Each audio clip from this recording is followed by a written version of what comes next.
আসসালামু আলাইকুম, সবাই কেমন আছেন? আশা করি ভালো আছেন। আজকে সকালবেলা ঘুম থেকে উঠেই চলে আসলাম হাসিমপুর। এটা হচ্ছে হাসিমপুর বুস্টার পাম্পের মাথায়। এই রাস্তা দিয়ে আমরা এক জায়গায় যাব, সেটা হচ্ছে আমার একটা ফুফুর বাসায় যাব। আর এই রাস্তায় ছোটোবেলায় অনেক আসতাম, ঘোরাফেরা করতাম। একটা সময় যেত যে হয়তো বা সপ্তাহে একদিনও আসতাম, 2 দিনও আসতাম। এই রাস্তা দিয়ে আমার ফুফাতো বোনের বাসায়ও যাইতাম। আমার একটা বান্ধবী ছিল, ওই বাসায় যাইতাম, ফুফুর বাসায় যাইতাম। পরিচিত রাস্তাটা, অনেক দিন পরে আমরা যাইতেছি, ভালোই লাগতেছে। সুন্দর, মানে পরিচিত রাস্তাগুলা এত পরিবর্তন হয়েছে, দেখে ভালোই লাগতেছে। আর চেনা রাস্তাগুলায় হাঁটতে খুবই ভালো লাগে সবারই, আমাদেরও ভালো লাগতেছে। ফুফাতো বোনের বাসায় যাইতাম যখন ছোট ছিলাম, তারপরে ফুফুর বাসায় যাইতাম।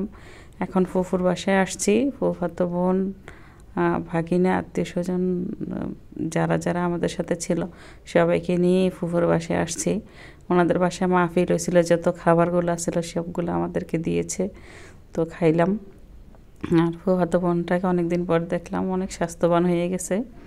তারপরে চলে আসলাম এই বাড়িটা আমার আরেকটা চাচার বাসা। কে চিনেন চাচাকে? চাচাকে দেখলেই হয়তো বা চিনতে পারবেন। এটা হচ্ছে রেহান কাকার বাসা। রেহান কাকার বাসায় আসছি অনেক দিন পর। আমরা বাড়িতে আসলেই, আমাদের একলাসপুরে আসলেই এদিক সেদিক একটু ঘুরতে যাই।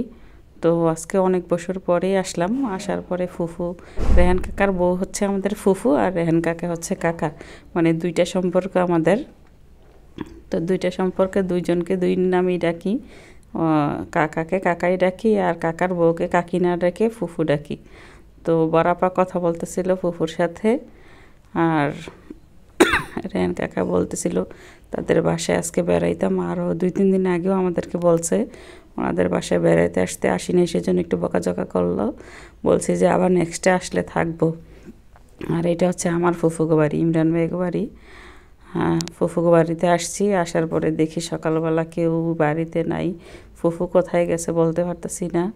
আর সরব মেয়ের বউ বাড়িতে নাই, এই জন্য একটু ঘুরে ফিরে চলে আসলাম। আসার পথে এটা হচ্ছে আমার আরেকটা চাচা সলেমান কাকা।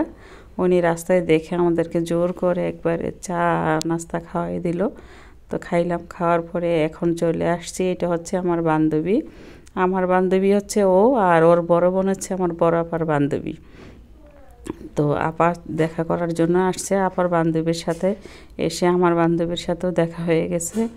যাই হোক, ভালোই লাগলো। আর আপু অনেক বছর, 25-30 বছর পরে বান্ধবীর সাথে দেখা হয়েছে। তাদের কথা তো শেষই হয় না, মানে এত কথা বলতেছে। আর ছোটোবেলার বান্ধবী না, একই বাড়িতে ছিল, একই স্কুলে পড়ছে, তাদের কথা শেষ হইতেছে না। আমরা তো অপেক্ষা করতে করতে বিরক্ত হয়ে গেছি অর্ধেক রাস্তায় আসা, কিন্তু তাদের কথা শেষ হইতেছে না।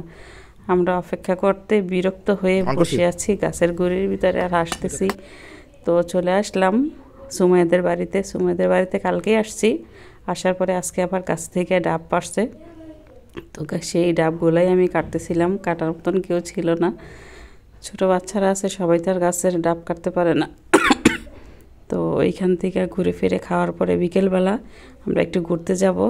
তো কোথায় ঘুরতে যাইতেছি সেইটাও পাশে থেকে দেখতে থাকুন, দেখলেই বুঝতে পারবেন। তো আমরা রেডি টেডি হয়ে যাইতেছি। এই রাস্তাটা খুবই পরিচিত একটা রাস্তা অনেকেরই।